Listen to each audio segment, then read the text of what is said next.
What is up, YouTubes? Mountain and Magic, and there's a lot of passionate discussion still going on around the historic changes in Arena. And I've chewed on it, I've slept on it, and I still feel like I have something to add to the conversation, some perspectives and viewpoints that haven't been talked about. So that's what this video is about, clearly, based on the thumbnail.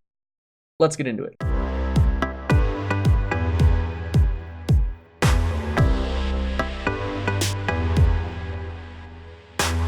Now, in case you're not aware of the changes, somehow, I don't know if that's still possible at this stage, but in case you're not, Wizards has decided that once a card rotates out of Standard in Arena, it will cost 2 wild cards to craft it instead of 1. Which is funny because that's the exact opposite effect that rotation has on cards, at least in their paper form. The change that I'm a lot less excited about is the idea of adding in these cards from outside the historic Standard sets and just throwing them into the format. Why do I think Wizards is doing this? Really, I think it's because someone came up with the idea of, hey, let's make this format that we're crafting to be this historic format for our Arena players, let's make it a bit spicier. And they had this idea of let's just bring some premium cards into it to give our players something new to brew with and have fun with, because when this drops, it's not going to be the most unique release party we could come up with. Then someone took that idea and said, okay, I'm with you. I like it. We will add in some premium cards, charge a premium price. It's kind of a win-win. And then someone took it a step too far and said, let's just double the price of everything in Historic. However, I was just excited to have an Eternal format that would grow with the player base,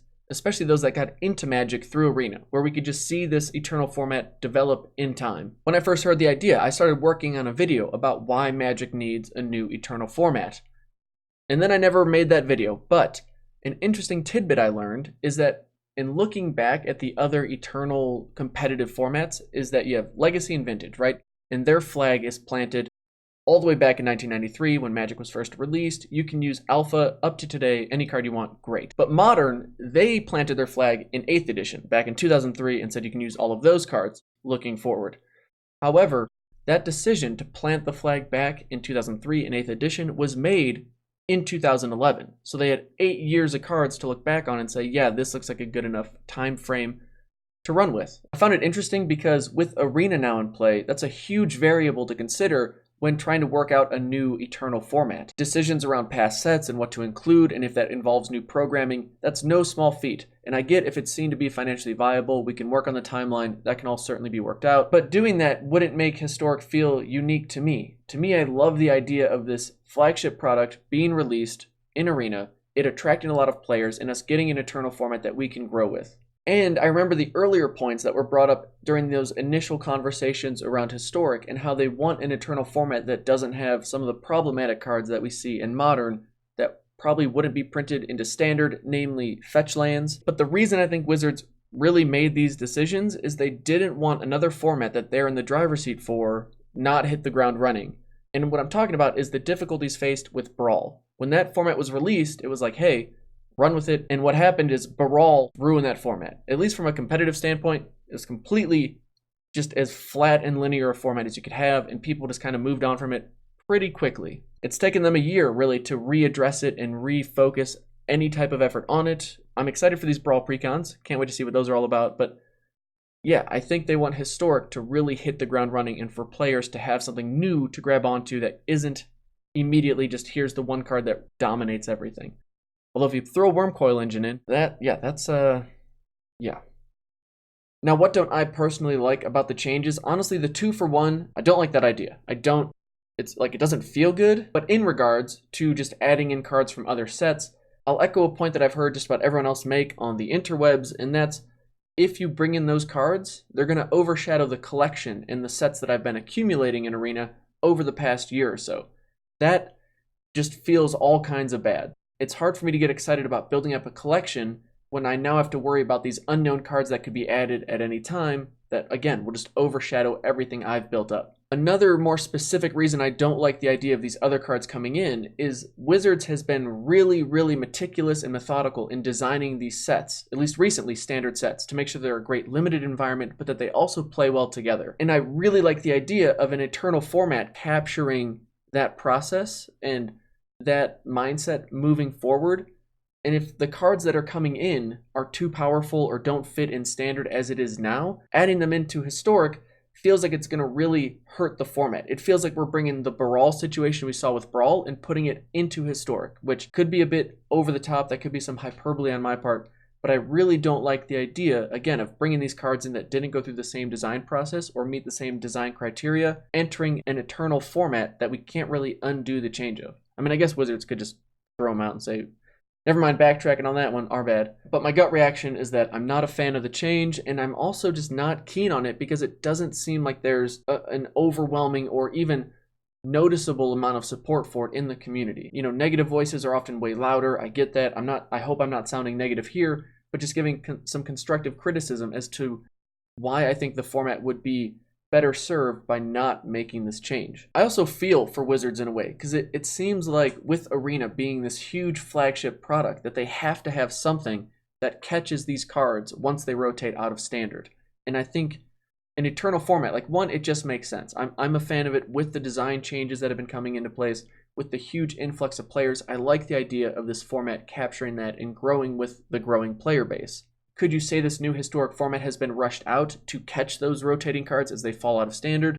Sure, but I don't think Wizards is trying to harm the format. I think Wizards wants the format to do well because at the end of the day, it's good for everyone if Historic is well adopted and well received by the community. So what would I do differently? I would take the flag that's in Ixalan for the start of the format and move it back to the Amonkhet block. I get that block had some issues with it. I wasn't around, I didn't play with it very much, except on MTGO here and there, and during alpha testing with MTG Arena before we moved into the beta that we're in now. But I like the format, and I felt like it would give us enough spicy, fun to play with cards that would keep the format fresh and give us enough ideas to run with and work on. Or Wizards, I know you've done some pretty creative stuff with formats and such in Arena. Maybe with Historic, you give us a new challenge every week with it. Or you say, look, this is the new list of banned cards. And you get us having to come up with new ideas and do new fun things in the format. And that buys us time to, again, let some more sets come in, fill out the format, and keep it interesting as we grow with it. Then you can monetize and incentivize players to do flashback type events with Amonkhet and other sets that you bring into the format that I think would be way more fun and way more interesting than just bringing in random, I'm assuming, overpowered or highly powered cards. Or, you know, we just wait and we just see what happens. I know that's probably not the ideal solution, but I just don't like the precedent of bringing in cards from random sets, from other formats. It would make Historic feel like a watered down version of the formats that those cards came in from. That's my personal opinion. I get not everyone's going to agree with it. Some people would be really excited about it. It's just not my cup of tea.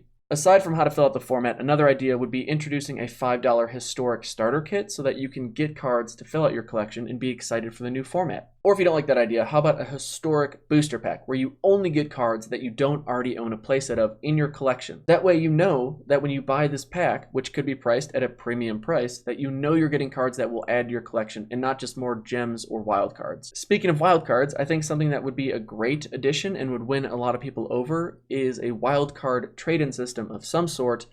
Please, because I have like hundreds of common and uncommon wildcards that I don't think I'm ever going to catch up in using, and I'd love to have anything I could do with them. And while we're on the topic, social tools of any sort would be phenomenal for me to know when my friends are online, how to challenge them. I feel like that's as much as I need to say. I think it's pretty obvious at this point why social tools would be beneficial to the platform, but please, can we please get social tools? And then next from there, pod drafting is always going to be just high on my personal, I would love Arena to have pod drafting. Could not say it enough. And then more player queues, just more options to play games that would incentivize me to build my collection up. Stuff like Pauper and Singleton, and I really, really enjoyed the queue, the more casual queue of here's all the cards that are banned from a lot of the tier 1 decks. I love that kind of stuff, and I think that's such an easy and awesome thing you can implement in Arena to keep players coming back to play more and more Magic. But there you have it. Those are my thoughts on Arena. I'd love to know yours. Let me know down in the comments, are you excited for Arena? Are you excited if they do add in cards from other sets just to help spice up the format?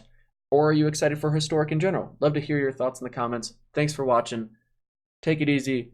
And much, much appreciated to my patrons and to Card Kingdom for supporting this channel. It really does mean a lot.